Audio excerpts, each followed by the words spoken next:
Hi dear students, this is Majid the YouTube channel. उम्मीद करते हैं कि आप सब खैरियत से होंगे। डियर स्टूडेंट्स, आज जो हमारा टॉपिक है वो है active voice and passive voice. सबसे पहले आपको ये जानना ज़रूरी है कि एक्टिव एंड पैसिव दोनों जो हैं ये वर्ब के काइंड हैं। कौन से काइंड हैं? ये ट्रांजिटिव वर्ब के काइंड हैं। मैंने अपने लेक्चर्स में ट्रांजिटिव एंड इंट्रांजिटिव वर्ब की आइडेंटिफिकेशन आपको समझाई है। ट्रांजिटिव वर्ब वो होता है जिसका ऑब्जेक्ट पर असर जाए। A verb which passes over an object and complement पे भी लेक्चर मैंने बनाया है।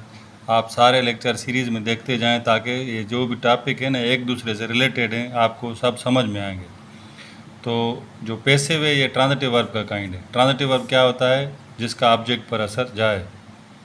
ट्रांजिटिव में भी काम होता है, इंट्रांजिटिव दोनों में काम होता है, लेकिन ट्रांजिटिव का असर जाता है यानी कोई चीज़ जगह या हालत तब्दील करती है यानी ऑब्जेक्ट होता है। इंट्रांजिटिव में कोई असर नहीं होता, काम होता है लेकिन असर नहीं होता। तो एक्टिव एंड पैसिव सीखने के लिए सबसे पहले कुछ चीज़ें हैं जो आपको सीखनी चाहिए या आपको माइंड में होना चाहिए। सबसे पहले आप जो पैसिव के हेल्पिंग वर्ब हैं हर टेंसेस के, वो आपको याद करने चाहिए।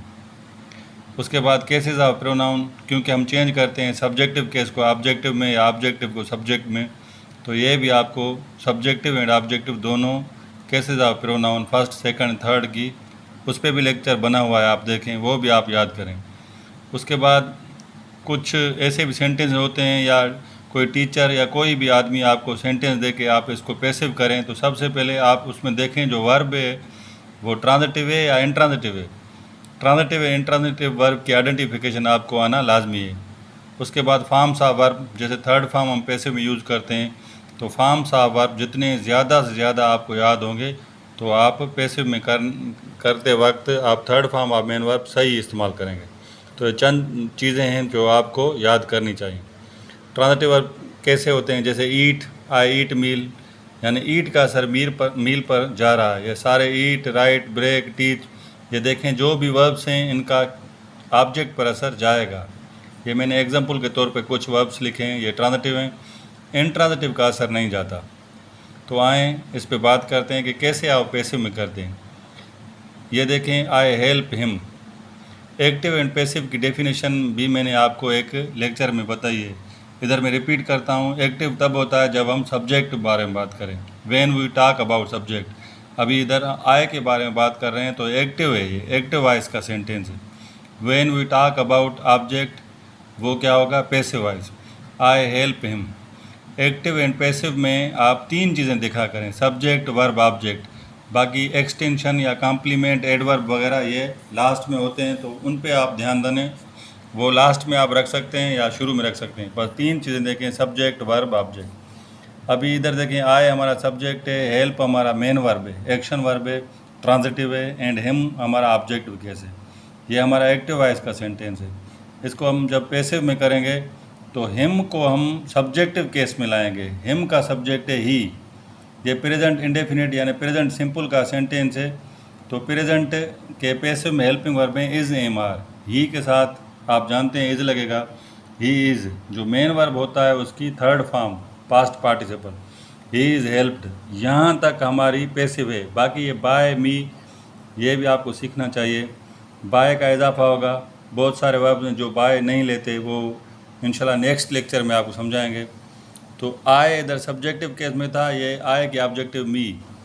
फिर से मैं रिपीट करता हूँ, ये हिम सब्जेक्टिव में आ गया तो ही हो गया, इधर आय सब्जेक्टिव था ऑब्जेक्टिव में आ गया तो मी हो गया, यानी एक्टिव वॉइस का ये पैसिव वॉइस का जुमला हो गया। इस तरह आप याद करें कि सब्जेक्टिव केस ऑब्जेक्टिव में जाएगी, ऑब्जेक्टिव जो होगी वो सब्जेक्ट में, बाकी मेन वर्ब जो होगा वो थर्ड फॉर्म, बाकी पैसिव का जो हेल्पिंग वर्ब है वो इधर लगेगा। ये एग्जांपल देखें, ऐसे अगर आपको सेंटेंस आए गो टू स्कूल, अब देखें कोई कहे इसकी पैसिव करें तो आप देखें जो वर्ब है वो हमारा ट्रांजिटिव है या intransitive. I go to school यानी मेरे जाने से स्कूल पे कोई असर नहीं जा रहा। आप इधर देख के उसको कह सकते हैं कि सर ये इंट्रांजिटिव वर्ब है, इसकी पैसिव नहीं होगी, क्योंकि पैसिव हमारी ट्रांजिटिव वर्ब की होती है। ये उम्मीद करते हैं आपको ये जो बातें मैंने बताई हैं समझ में आ रही होंगी। उसके बाद हम जो लेक्चर अपना स्टार्ट करने वाले हैं वो पार्ट 1, पार्ट 2 या पार्ट 3 के नाम से हम करेंगे। सबसे पहले मैं आपको प्रेजेंट जो टेंसेज हैं वो समझाने जा रहा हूँ। प्रेजेंट के present indefinite, present continuous, indefinite को आप सिंपल भी बोलते हैं, कंटिन्यूस को आप प्रोग्रेसिव बोलते हैं, प्रेजेंट परफेक्ट, प्रेजेंट एरोस्ट एंड प्रेजेंट पोटेंशियल। ये इसके पैसिव में हेल्पिंग वर्ब है। प्रेजेंट इंडेफिनेट का इज एम आर, आपको पता है इज किसके साथ लगेगा, एम किसके साथ आर। बाकी प्रेजेंट कंटिन्यूस उसका इज एम आर प्लस में सबके साथ बीइंग लगेगा। प्रेजेंट परफेक्ट में have been, has been, sorry इधर मैंने बीइंग लिखा हुआ है, इधर have been and has been लगेगा, बीन, सॉरी अगेन। और जो प्रेजेंट एरोस्ट है उसमें मे भी लगेगा, प्रेजेंट पोटेंशियल में कैन भी लगेगा। तो आए हम इस पे बात करते हैं। अभी इधर मैंने सेंटेंस लिखा है ही टीचेस मी, ये पॉजिटिव सेंटेंस है, अफर्मेटिव सेंटेंस है। आप देखें इसको हम पैसिव में करेंगे तो ये मी हमारा ऑब्जेक्टिव केस है, मी को इधर ले आएंगे तो हो जाएगा आई। अभी प्रेजेंट इंडेफिनेट के पैसिव में हेल्पिंग वर्ब कौन कौन से हैं, इज एम आर, आई के साथ वर्ब एग्री होता है एम, आई एम, ये टीच ये टाट हो जाएगा थर्ड फॉर्म, आई एम टाट बाय हिम, ही का ऑब्जेक्ट हिम। पॉजिटिव है तो हमने पैसिव भी पॉजिटिव किए। आगे देखें नेगेटिव है, they do not serve him, do not present indefinite का है, एक्टिव में हेल्पिंग वर्ब है, इसकी पैसिव हम नेगेटिव ही बनाएंगे। हिम को इधर ले आएंगे तो हो जाएगा ही के साथ पैसिव का helping verb is, he is not main verb की third form, he is not served by, इधर दे हमारा सब्जेक्टिव केस है तो ये ऑब्जेक्ट में देम हो जाएगा। पॉजिटिव था पॉजिटिव पैसिव, नेगेटिव था नेगेटिव पैसिव। उसके बाद डू वी डिस्टर्ब हर, ये हमारा इंट्रागेटिव सेंटेंस है तो हम पैसिव भी इंट्रागेटिव करेंगे। हर को इधर ले आएंगे तो देखेंगे शी होगा, तो शी के साथ हमारा लगता है इज़, इंट्रागेटिव बनाने के लिए हेल्पिंग वर्ब पे लगता है इज़ रखेंगे तो is she disturbed by her. ऐसे ही do you not sing a song, अभी देखें ये इंट्रागेटिव नेगेटिव है तो सॉन्ग सिंगुलर है तो इज़ लगेगा, is a song not sung by you.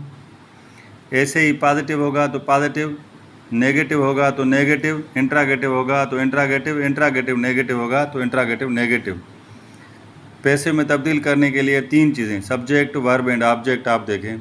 बाकी जैसे कॉम्प्लीमेंट या एक्सटेंशन है या आखिर में या शुरू में, for example I teach you daily, अभी इधर 3 चीज़ें कौन सी हैं, आई सब्जेक्ट, वर्ब ऑब्जेक्ट, बाकी डेली हमारा कॉम्प्लीमेंट है तो डेली आप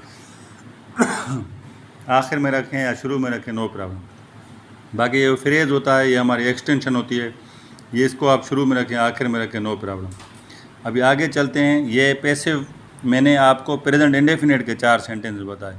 ऐसे ही अगर हम इसको करें he is teaching me, present continuous, तो मी इधर आएगा, आई एम बीइंग हो जाएगा, आई एम बीइंग, क्योंकि is being, am being, are being, I am being taught by him.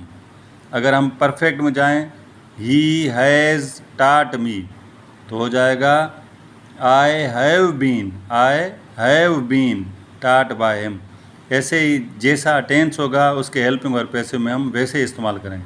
अगर ये इसको हम पोटेंशियल में करें, दे डू नॉट लिखा हुआ है प्रेजेंट इंडेफिनिट तो they can not serve him तो हो जाएगा हिम इधर आएगा तो he can not be served by them.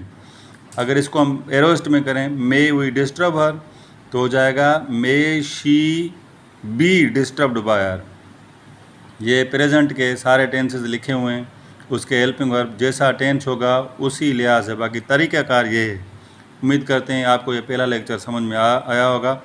मज़ीद टेंसेस या मज़ीद पैसिव के सेंटेंसेस सीखने के लिए आप चैनल को सब्सक्राइब करें, कमेंट सेक्शन में अपने व्यूज़ देते रहें ताकि ज़्यादा से ज़्यादा नॉलेज आप तक पहुंचा सकें। Thank you.